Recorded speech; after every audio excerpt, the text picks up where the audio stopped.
सिगन पुसिकन यसो नगरे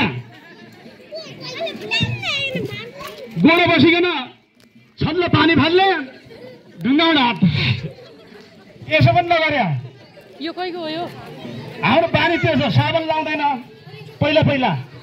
कहीँ त्यो कोही कोही मान्छे रखानेले हात धुँदैछु नत्र कोही त मान्छे ज्ञान दिएर भन्दाखेरि ढुङ्गाम भयो ढुङ्गाले पुसिकन सही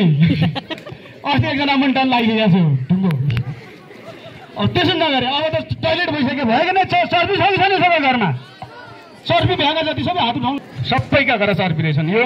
धेरै राख्न लागि आफै ताली बजाउनु एकचोटि फेरि त हे भन निर्माया आउँछौ आउँदिनौ टोइलेट बेच्दिन्छु हग्नै पाउँदिनौ म टोइलेट बेच्दिने मान्छे हुँ म यति गऱ्यो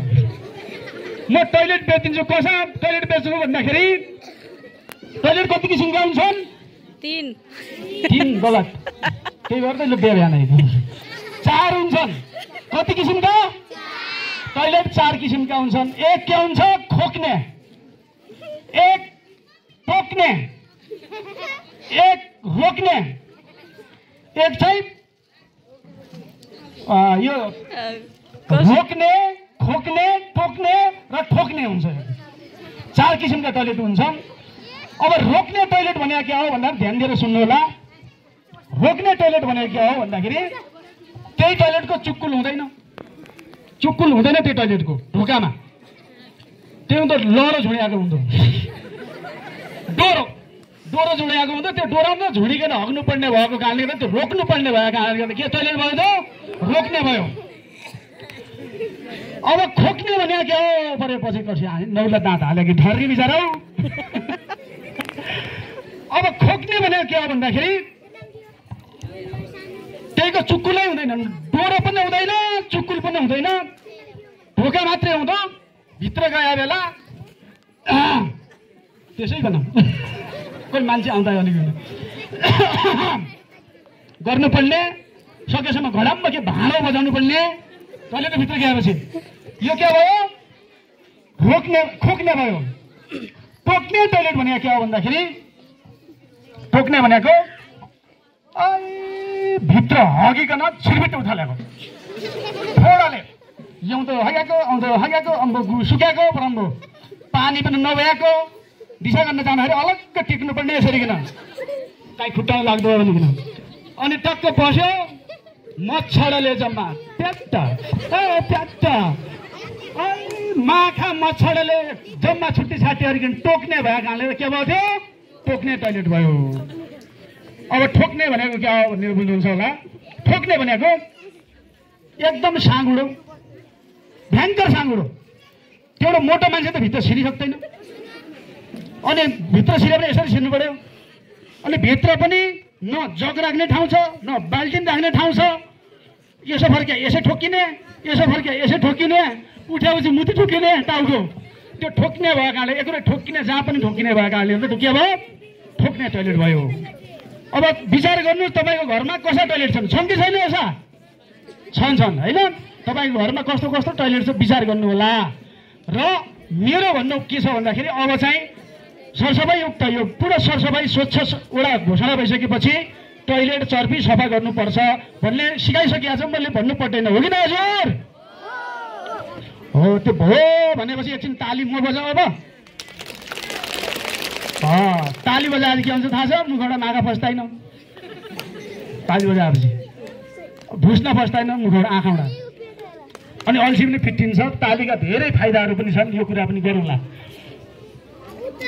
अब अर्को कुरा एक खाने होमवर्क नगर्ने हाँस्ती पऱ्यो यो सबभन्दा बढी यो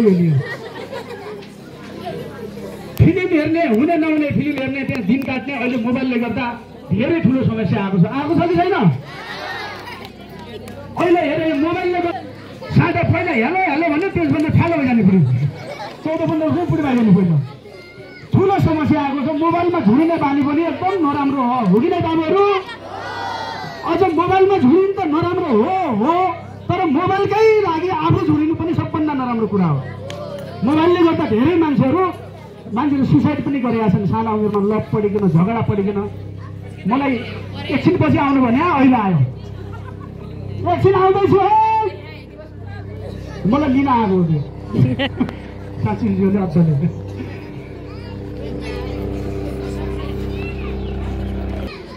मैले के भने मोबाइलमा झुडिनु पनि नराम्रो, मोबाइलको लागि आफू मान्छे झुडिनु पनि नराम्रो हो किन दिदीबहिनीहरू? मोबाइलले गर्दा साँटा ब्याउनु लाग्यो, साँटा ब्याएपछि मान्छे छोट्टै जन्मिनु लाग्यो। मोबाइलले गर्दा के लाग्यो? साँटा ब्याउनु लाग्यो, साँटा ब्याएपछि मान्छे छोट्टै जन्मिनु लाग्यो। हेर म छोटो भएँ किन भन्दाखेरि मैले बिहा साँटा हेरेर कि मेरो आमाले साँटा गरे। आमाको पेटमा हुँदाखेरि मैले पसिनो खानेकुरा पाएन। आमाले पेटमा हुँदाखेरि म के खानुपर्छ, दुध खानुपर्छ कि दही खानुपर्छ कि त्यही केही थाहा पाएन।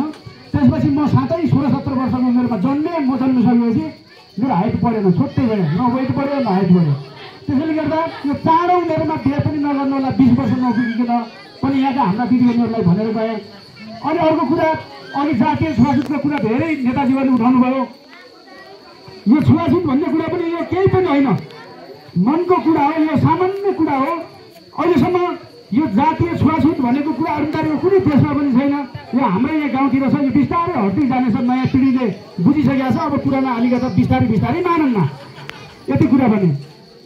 अब रह्यो हे कुवारी बाँझै पारी बाँझै खेतबारी बाँझै छ, कुवारी बाँझै पारी बाँझै खेतबारी बाँझै छ, छाउपडीको ठैमा मर्ने घटना ताजै छ, भरिया दैले बिसाउने भारी सुन हजुर डाँडैको चौतारी। अब हो दुई रुख काट्यो गोठालाले, एक रुख पढ्यो खोला, हो कि न दिदीबहिनीहरू?